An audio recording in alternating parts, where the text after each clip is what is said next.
नमस्कार, मैं इसरार खान विश्व भाईचारा टाइम्स में आपका स्वागत करता हूं।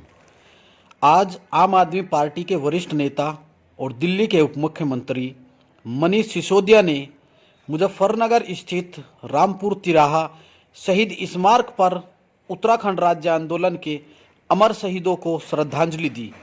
मीडिया को संबोधित करते हुए दिल्ली के उप मुख्यमंत्री मनीष सिसोदिया ने कहा कि आम आदमी पार्टी के राष्ट्रीय संयोजक अरविंद केजरीवाल का संकल्प है कि इन शहीदों के सपनों का उत्तराखंड बनाएंगे। मैं उत्तराखंड के दौरे पर निकला और उत्तराखंड के लोगों ने जो सपना देखा था एक समय, अंकित आईडी दिख रही सारी, मैदान के लोगों ने जिस सपने को देखकर वो चले गए कि उत्तराखंड राज्य बनेगा, तो उत्तराखंड के सहयोग से उत्तराखंड के लोगों देवभूमि को सपनों का राज्य बनाया जा सकेगा, जहां उनके बच्चों की अच्छी एजुकेशन मिलेगी, अच्छा स्वास्थ्य मिलेगा, उनके परिवार के लोगों को रोजगार मिलेगा, महिलाओं को सुरक्षा मिलेगी, महिलाओं को सम्मान मिलेगा।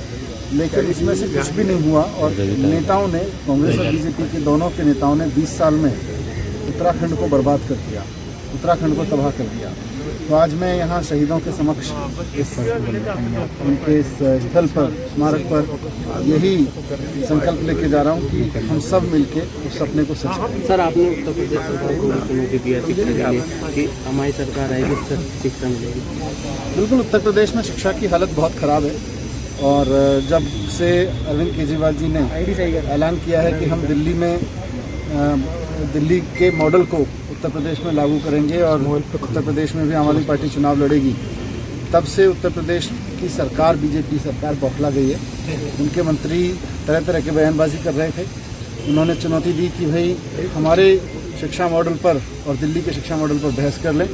तो मैं योगी जी के शिक्षा मॉडल पर और केजरीवाल जी के शिक्षा मॉडल पर बहस करने के लिए 22 तारीख को लखनऊ भी जाऊँ। सर, भाजपा सरकार कहती है कि हम किसानों के पक्ष की सरकार है, लेकिन किसानों को सड़कों पर रहना पड़ रहा है, इसमें क्या? ये इस देश का दुर्भाग्य है। नमस्कार, विश्व भाईचारा टाइम्स में आपका स्वागत है। आज मैं उत्तर प्रदेश के मुजफ्फरनगर जिले के रामपुर तिराहे पर शहीद स्मारक पर हूँ। यहाँ अभी थोड़ी देर पहले दिल्ली के उप मुख्यमंत्री मनीष सिसोदिया जी ने दौरा किया है और हम जानते हैं उनका यहाँ से मनीष सिसोदिया जी उत्तराखंड के लिए रवाना हुए हैं। आइए जानते हैं मुजफ्फरनगर के आम आदमी पार्टी के पदाधिकारियों से, जिला अध्यक्ष से क्या प्रोग्राम था और क्या रूपरेखा थी। सर, मैं नाम जानना चाहूँगा। नाम अरविंद बालियान, जिला अध्यक्ष मुजफ्फरनगर।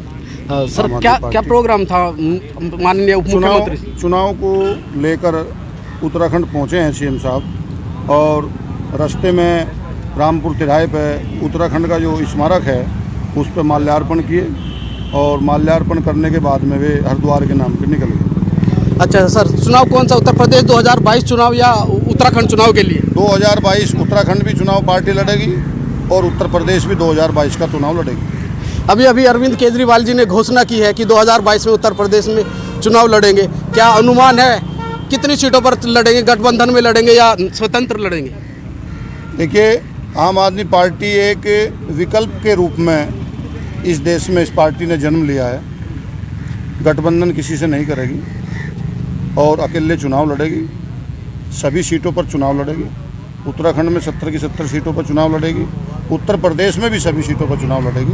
और आप सबको पता है, बिजली, पानी, शिक्षा, चिकित्सा, जो भी दिल्ली का मॉडल है आम आदमी पार्टी का, उसको लेकर हम जनता के बीच जाएंगे और जनता को बताएंगे कि हमारी पार्टी ने तीसरी बार चुनाव लड़ा, दिल्ली में काम किया और वो काम आपके सामने है। वही काम हम उसी मॉडल को लेकर उत्तराखंड और यूपी चुनाव लड़ेगी पार्टी। बिल्कुल उस मुद्दे पर लड़ेंगे कि सीढ़ियाँ उनके लिए बनी है जिन्हें छत पर जाना है और जिनकी नज़र आसमां पर, उन्हें अपना रास्ता खुद बनाना है। अरविंद केजरीवाल जी इस बात को फॉलो करते हैं। मैं जानना चाहूँगा सर, उत्तर प्रदेश से बहुत सारे किसान, मुजफ्फरनगर से भारतीय किसान यूनियन जो है वो बिल्कुल जोरों शोरों से किसान आंदोलन को उठा रही है दिल्ली में, आप उसके बारे में क्या कहना चाहेंगे?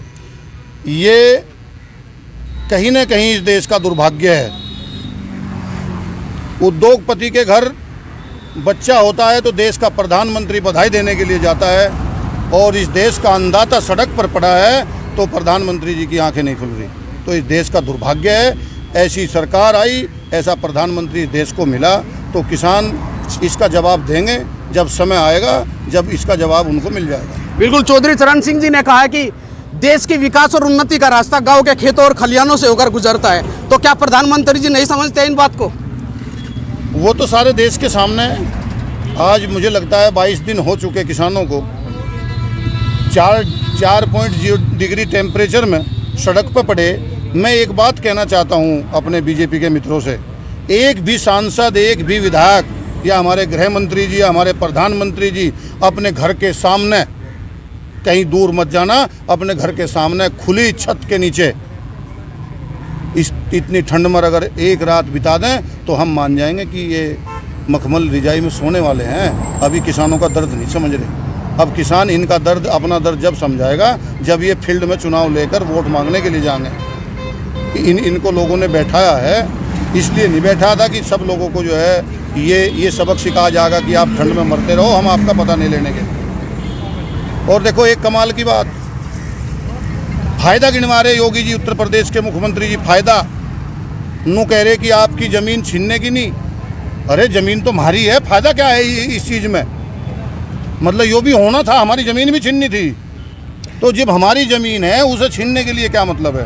तो सब चीज़ ऐसी है, सब लोग देख रहे हैं। आम आदमी पार्टी, अच्छा सर, आगे की रणनीति क्या है आम आदमी पार्टी की उत्तर प्रदेश आम में? आदमी पार्टी की रणनीति यही है कि हम जनता के बीच जाएंगे, गांव-गांव जाएंगे और अपने काम गिनवाएंगे, अपना मॉडल गिनवाएंगे और चुनाव लड़ेंगे। बहुत बहुत धन्यवाद। मैं मुजफ्फरनगर से मास्टर इसरार, कैमरामैन डॉक्टर साविद राव के साथ।